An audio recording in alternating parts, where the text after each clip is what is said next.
Goeienaand en dankie dat jy ingeskakel het. Goeienaand, hoofnuus is die aankondiging van die Reservebank se rentekoersverhoging. Die aanlyn registrasie van graad 1 en 8 leerlinge in Gauteng open môre. En die grondwet dalk binnekort verander om Gebaretaal die land se amptelike 12de taal te maak.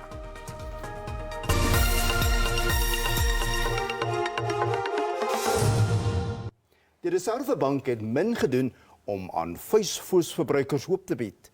Die bank het 'n repo-koersverhoging van 75 basispunte aangekondig, wat meer is as die verwagte 50 basispunte. Die Reservebank was egter in 'n hoek gekeer nadat die verbruikersprysinflasie gister 'n 13 jaar hoogtepunt van 7,4% bereik het. Dit is ver buite die bank se kerf van tussen 3 en 6%. Die 75 basispunt verhoging is die grootste sprong in 2 dekades en die 5de agtereenvolgende rentekoersverhoging. Dit stoot die repo-koers op tot 5,5% en die koers waarteen banke geld uitleen tot 9%. Die Reservebank het sy inflasieverwagting vir die jaar van 5,9% na 6,5% aangepas. You can rest assured that the South African Reserve Bank is determined to act on the rise in inflation that we have seen, and we are cognizant of the risks going forward, and we are prepared to act on those risks. We also hear the cries of South Africans about the rising prices. We hear the cries of South Africans that inflation is eroding their income, their salaries, and their wages. And we are determined as the South African Reserve Bank to protect the income of South Africans. And the steps that we have taken so far to act against rising inflation demonstrate our determination to protect the incomes of South Africans.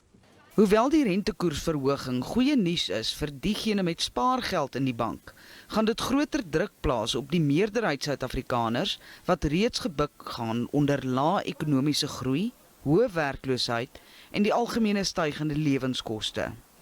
Ekonome meen die hoë lewenskoste gaan lei tot hoër loonverhogingseise. Higher inflation expectations due to the seen cost increases that consumers experience lead to higher wage demands, and it's the wage cycle that is the big driver of inflation down the line. And so clearly the Reserve Bank is worried about the circular impact from cost increases into wage growth, into wage expectations, and then actual inflation.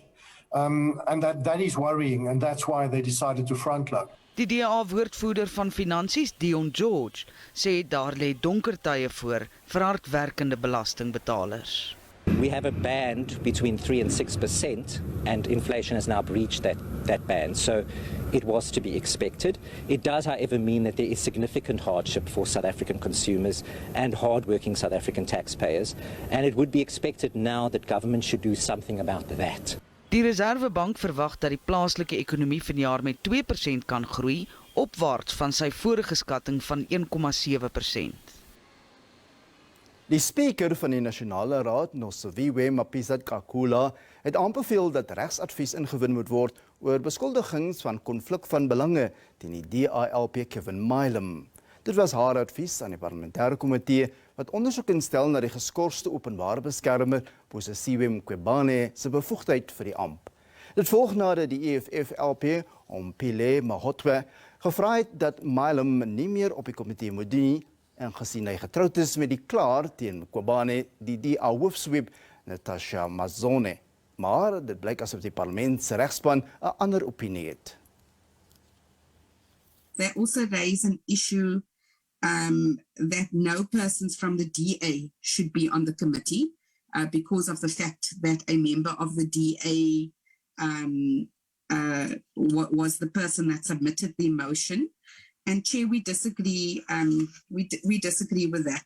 Chair, in any event, we also submit that members can't approach this inquiry with a closed mind, and I think that the evidence leader had gone into some depth on that particular issue, and that members must, in line with their oath and affirmation, perform their functions and discharge their functions in a fair and a reasonable manner without any regard to party political interests.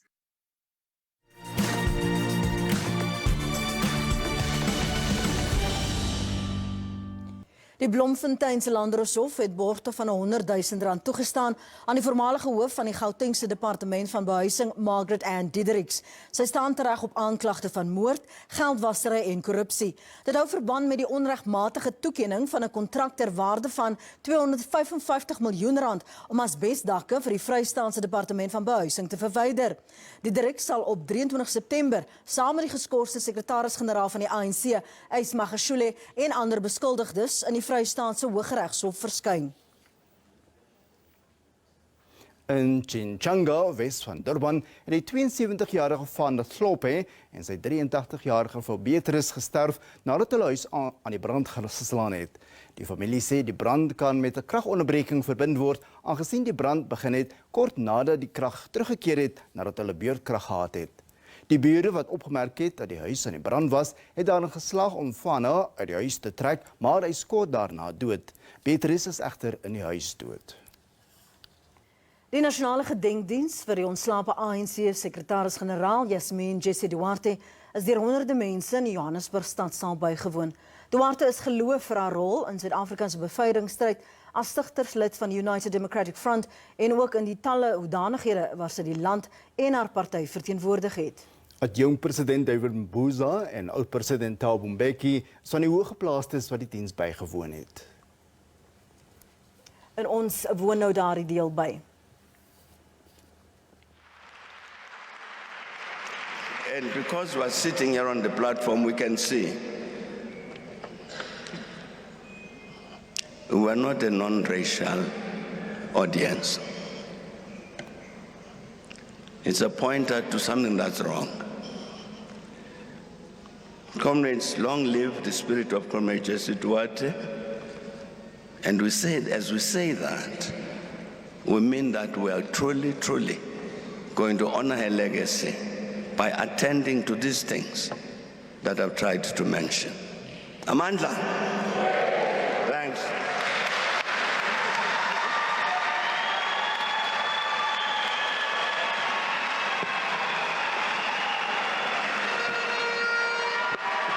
Thank you, President Becky. Die Gautengse onderwysdepartement sê is vol vertroue dat sy aanlyn-aansoekstelsel stabiel genoeg is om die aansoeke te hanteer. Ouers van leerlinge wat volgende jaar na grade 1 en 8 moet gaan, sal van môre af kan registreer. Die provinsie gebruik 'n papierlose stelsel om leerders by openbare skole in te skryf. Die LER vir onderwys, Jan Nosiviwe, het tydens 'n inligtingssessie die veranderinge aan die stelsel uiteengesit. Die Gautengse onderwysdepartement is onder druk met meer leerlinge as skole in die openbare sektor. In 'n poging om die proses glad te laat verloop, het die departement 'n paar veranderinge aan sy stelsel aangebring. This time, no headache. We've upgraded the technical capability of the system to take almost 40,000 applications at the same time, which simply means we can even take 120 applications within an hour. Aansoeke open môreoggend om 8 uur tot 19 Augustus. Vir diegene wat nie toegang het tot die aanlynstelsel nie, is daar alternatiewe registrasiemetodes. For the 8 walk-in centers, which are our district offices, so you can just go to a district office, we'll be in a position to make an application. I'm going to Nog'n, for example, tomorrow to assist those that don't have access to the internet. But we also have 105 libraries in our province. So you go to those libraries, community libraries, they'll also be in a position to assist you. eGov is rolling free Wi-Fi at strategic areas. Die provinsie sukkel steeds om die groeiende aantal leerlinge te plaas. There will be no child that will be turned back in Gauteng. Whether the classroom is full, we will admit all our children. In this year, we have transferred to the tune of 231 million rands to schools to build classrooms. We expect to have about 460 new classrooms built. Ouers word versoek om die departement se webwerf te besoek om hul kinders te registreer en sodoende te verseker dat hulle in 2023 in 'n skool geplaas word. 'n Familie van 53 in Kalwil, Kimberley, wat 2 jaar gelede huise beloof is, sê dit is alles net leë beloftes. Die ANC-president Cyril Ramaphosa het tydens 'n besoek in 2020 sy skok uitgespreek nadat hy ontdek het dat die familie almal op een erf in haglike omstandighede bly. Beloftes is toe gemaak om vir hulle huise te bou. 2 jaar gelede het die familie hoop gehad op 'n beter lewe, maar hulle leef steeds in erge armoede en onmenslike omstandighede. Ek voel nie reg, soos nou nie. Ek wag nou nog vir die mense om te kom, om klaar op die plekke te kom bou, want die mense bly by verskillende plekke. En die mense daar waar hulle bly vra geld vir om daar te bly. En hulle sommige van hulle is werkloos. En hulle kan nie die rent betaal nie. Die Colin Mashawana Stichting het onderneem om die bou van die 6 huise te borg. 2 jaar later is nog net die fondasie gegooi. Dit is 'n hartseer storie. My family feels hopeless. Hulle voel moedeloos, want daar is nie antwoorde nie. So hulle wil antwoorde hê. Hulle wil weet, gaan ons nog die huise kry, of wat? Die stigting sê die vertraging is buite sy beheer, aangesien bouwerk gestaak is na 'n hofinterdik. Inwoners wat langs die grond woon waar die huise gebou moet word, het aangevoer dat die waarde van hul eiendomme sou daal. Due to a court interdict towards the Solplaatjie municipality, the project could not continue. However, the court has now ordered that the suffering of the families could not be prolonged and that construction should proceed. We will resuscitate the discussion with the donor to proceed with the project. Die Colin Mashawana Stichting sê hy is steeds daartoe verbind om huise te bou en bouwerk sal binnekort begin. Die uu-taalskool op Appington in die Noord-Kaap is gestroop en gevandaliseer in wat beskryf is as 'n slag vir die herlewing van die antieke taal. Daar is net een persoon, Katrina Esau, wat die taal vlot kan praat. Die taal is op die gespesialiseerde agent van die Verenigde Nasies, UNESCO, se kritiek bedreigde lys nadat daar vroeër gedink is dat dit uitgesterf het. Dit het dekades geneem om die grond en materiaal te kry om die uu-taalskool te bou. 'n droom van Katrina Esau wat wil hê dat nog 'n generasie die uu-taal moet praat, is nou aan Vlaarde. En dit is nie die eerste keer nie. Die skool is ook 2 jaar gelede tydens die COVID-19 inperkings vlak 5 geplunder. My hart is bitter seer. Vir hierdie tweede keer het hulle nog gemeen, want ons het die skooltjie las man. Het ons die skooltjie reggemaak. Ek sukkel swaar om die kinders die taal te leer. Nou lyk dit ek het maar net gesit en ek het goed gekry van die stad af. Dit is nie so nie. Esau en ander aktiviste het slegs verlede maand begin om die skool te herbou en op te knap. Om nou weer die skool reg te kry, dit sal vir ons baie kos. Ons het baie verloor. Dit gaan baie kos, want ons moet van scratch af weer begin om die skool te bou, om weer goede aan te koop. So dit gaan baie kos. Dit gaan nie nou maklik wees nie. Esau is egter vasbeslote dat hulle weer eens sal herbou en voortgaan, ook aan haar droom om die taal lewend te hou. Hulle hoop dat borge aan boord sal kom. Ulrich Hendricks, SAICanis, Appington, Noord-Kaap. Die publiek het 30 dae om kommentaar te lewer op die voorgestelde wysigings aan die grondwet om gebaretaal Suid-Afrika se 12de amptelike taal te maak. Dit volg na verskeie versoeke om dit amptelike erkenning te gee, hoewel die grondwet melding maak van gebaretaal, geniet dit nie amptelike status nie. Daar word geraam dat daar sowat 4 miljoen gehoorgestremdes in Suid-Afrika is. Die gemeenskap word dikwels gemarginaliseer in terme van dienslewering en toegang tot inligting. Hulle hoop dat indien gebaretaal tot amptelike taal verklaar word, dit hulle wêreld sal verbreed. We are very happy to see that language are getting the same recognition than any other language. Many deaf-blind people can only communicate via sign language. Because sign language is the only language people can feel, can touch and get information from. Vir doewe persone sal dit beteken dat dienste en inligting wat in al die amptelike tale beskikbaar moet wees, nou ook in Suid-Afrikaanse gebaretaal beskikbaar sal wees.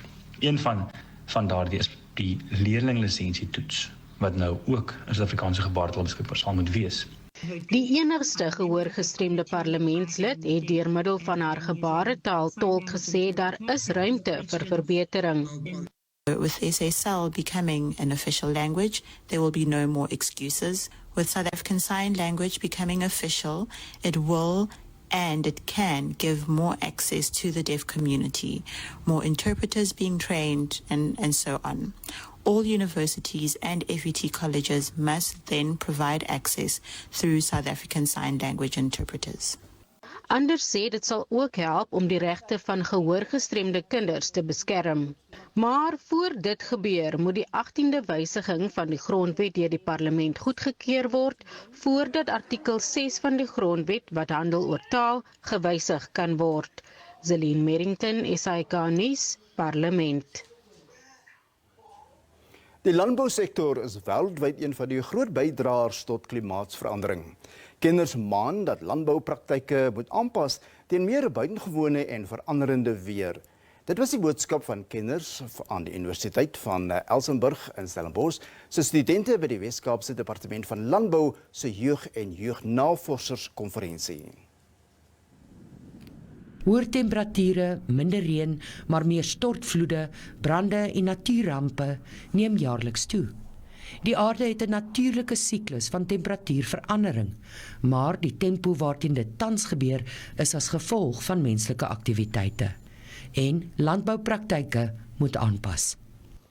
Farmers need to forget about the old ways of farming, look at no-till, look at different crops, for example, look at ways of marketing, ways of selling, and also technological advantages in their pastures, on their orchards, in their fields. Die Weskaapse Departement van Landbou het 'n slim agriplan vir die provinsie opgestel om landbouers meer veerkragtig te maak in 'n tyd van groot verandering. Dit kyk na navorsing, dit kyk na risikobestuur en dit kyk ook na hoe werk ons saam met die sektor as die regering en die rolspelers, hoe werk ons saam om klimaatsverandering die hoof te bied. Ten spyte van die uitdagings, is studente in die veld steeds optimisties. Met die modelle wat deesdae ontwerp is, dink ek gaan dit die toekoms baie makliker maak vir ons.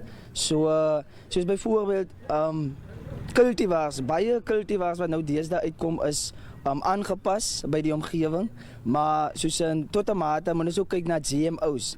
Maar nou is die vraag wat ons self moet vra, gaan dit voordelig wees vir die mens en wat se impak gaan dit hê op ons nageslagte? Kenners maan dat slim klimaatlandbou uiters noodsaaklik is vir oorlewing in die bedryf. Mariska Botha, SAK Nuus, Stellenbosch.